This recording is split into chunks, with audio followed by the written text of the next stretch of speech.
mitad de semana. Pues no se vayan, hoy tenemos un programa muy interesante. Regresamos.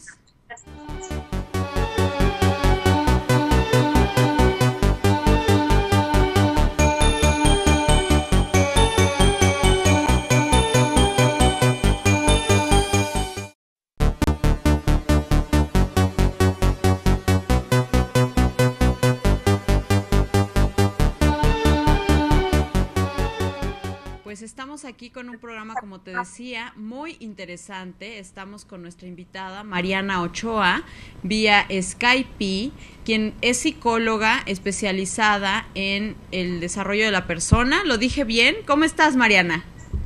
Hola, bien, muchas gracias. Sí, especializada en enfoque centrado en la persona. Ok. A ver, explícanos cómo es esto, Mariana. Bueno, el enfoque centrado en la persona tiene que ver principalmente con el acceso a las emociones de las personas. En realidad lo que estoy promoviendo ahora, más que la terapia en sí como enfoque centrado en la persona, es el taller de padres para precisamente hacer que los niños crezcan ya con esta posibilidad de expresión, ¿no? Okay. Entonces, este taller que se llama Cómo hablar para que los niños escuchen y cómo escuchar para que los niños hablen, es un taller que propone permitir a los niños comunicarse, permitir comunicar sus emociones, pero desde el permitir hacer el contacto con las emociones. Y que más adelante les evitará pasar muchísimo tiempo por terapia, ¿no? Aunque la terapia pueda ser deliciosa, pues les evitará estar en constante terapia porque no pueden hacer contacto con las emociones. Entonces, lo que buscamos es educar a los niños desde el contacto con emociones y educarlos en lo que es la comunicación no violenta. ¡Ah, qué maravilla! Sí. Y es este taller, el Gran Taller de Padres. Exacto. Sí, lo llamamos el Gran Taller de Padres, aunque bueno, está específicamente dirigido para padres con niños entre 2, bueno, desde recién nacidos en realidad, porque son herramientas que se aprenden siempre, hasta adolescentes. Ya para adolescentes es un taller un poco diferente porque evidentemente las herramientas con adolescentes no son las mismas que con los niños. Aunque la búsqueda es la misma, no son las mismas herramientas. Por supuesto, porque el lenguaje cambia, ¿no?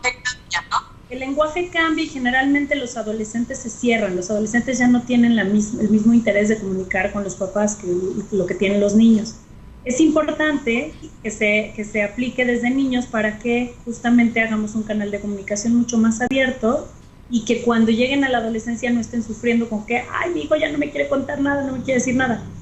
Normalmente de todas formas se van a cerrar, se vuelven a ser herméticos, es parte del proceso. Pero si el canal de comunicación se estableció desde niños, pues será más sencillo. Y si no, bueno, siempre hay herramientas que se pueden utilizar con los adolescentes para evitar que en la adultez sí estén completamente cerrados, ¿no? Claro, porque es una cuestión, como dices, de prevención, más que nada, para que los niños, yo creo que también lo importante, Mariana, a ver si tú también estás de acuerdo, es que los niños entiendan y entendamos también los adultos de entrada, por principio, que las emociones son algo completamente natural. Entonces es completamente natural a lo mejor sentirnos enojados en algún momento, pero lo que no hacemos es identificar tal vez la emoción y, como dices, expresarla, ¿cierto? Exacto, sí, es muy difícil. Mira, la verdad es que nos han enseñado a que no llores, no te rías muy fuerte, no se vale enojarse, el que se enoja pierde, calladita te ves más bonita, etcétera, etcétera. Todo este montón de discursos que nos han hecho cerrarnos, ¿no?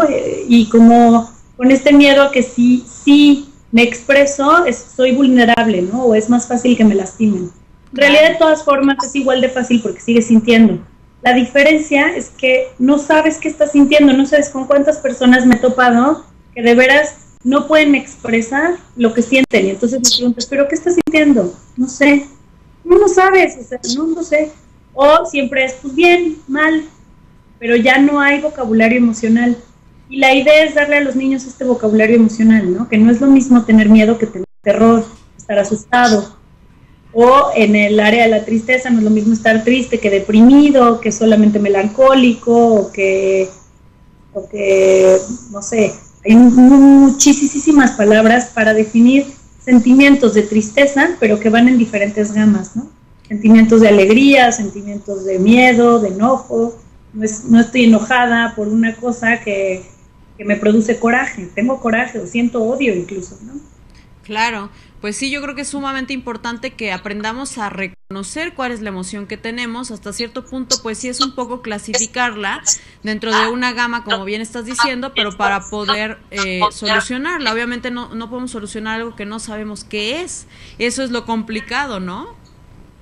Y de ahí surgen un montón de conflictos, porque no puedes decir lo que necesitas. Si no sabes lo que estás sintiendo, no sabes lo que necesitas. Es muy difícil reconocer. Entonces, cuando no sé lo que necesito, pues ¿cómo le pido al otro que haga tal o que me ayude en tal? Porque yo necesito esto, ¿no? Claro. Entonces, es muy importante empezar por el reconocimiento de emociones para de ahí evitarnos muchísimos conflictos. Si tú estás sintiendo algo y yo siento algo, pero no podemos decirnos lo que sentimos, pues vamos a entrar en conflicto.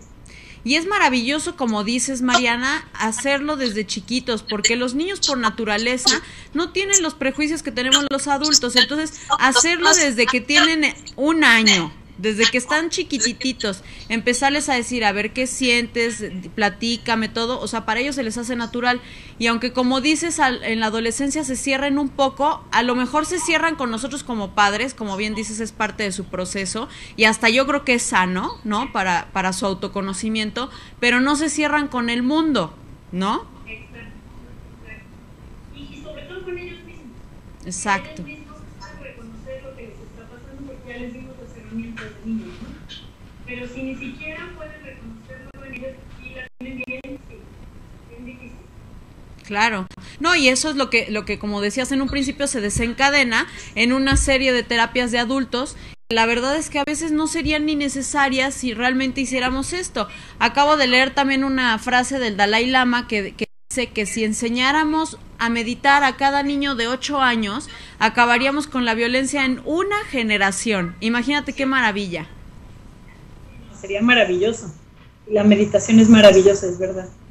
Entonces, pues bueno, es parte de todo esto, ¿no? Como un autoconocimiento, la meditación es un camino, esto que tú estás proponiendo es a lo mejor va hacia el mismo punto, pero tal vez el camino es un poco diferente, pero la idea es que como padres, pues busquemos lo que más nos funcione, lo que más nos vibre, pero que sí nos acerquemos, ¿no, Mariana?, a pedir ayuda.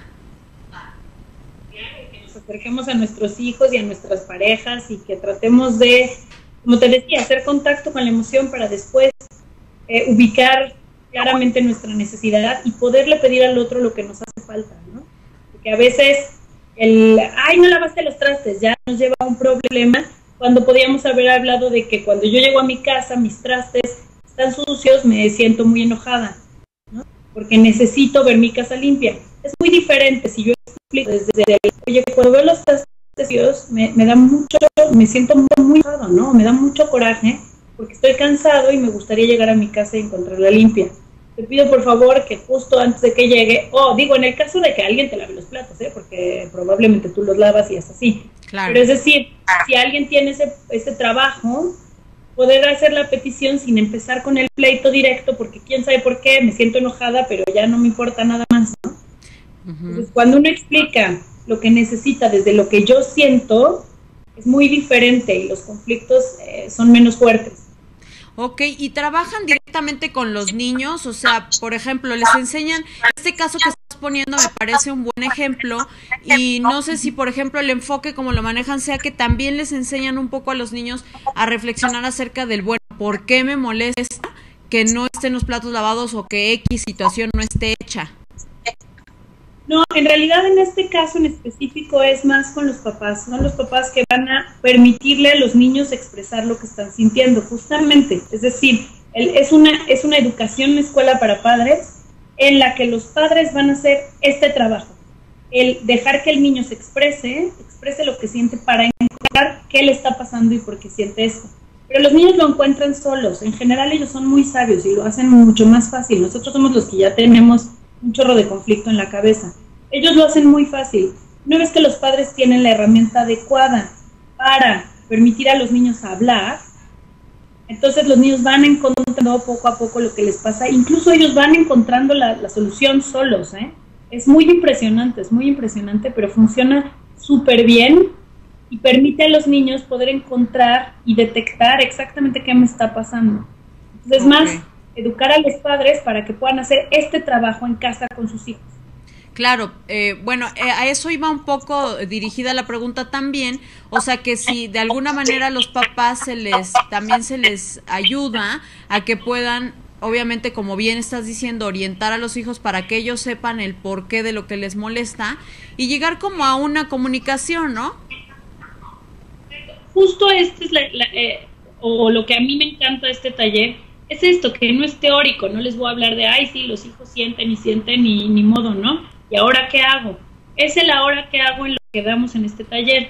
O sea, ¿cuáles son las estrategias específicas que yo puedo usar con mis hijos para permitirles esta comunicación?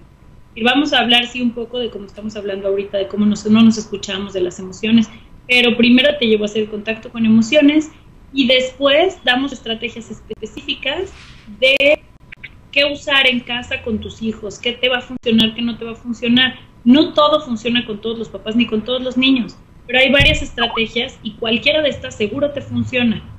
Claro, pues eso es maravilloso porque entonces los papás que van a tu taller van a salir con herramientas prácticas. Exacto, no es teórico, es práctico, con muchos ejercicios, practícalo en casa, esta es tu tarea, es muy, muy, muy práctico y con de veras muchas estrategias para desarrollar habilidades de comunicación familiares. Pues maravilloso, porque eso es lo que yo creo que muchos padres andamos buscando. Así que vamos a ir a una pausa, Mariana, y ahorita regresamos a seguir platicando contigo. No se vayan, regresamos. Esto es Nueva Mujer.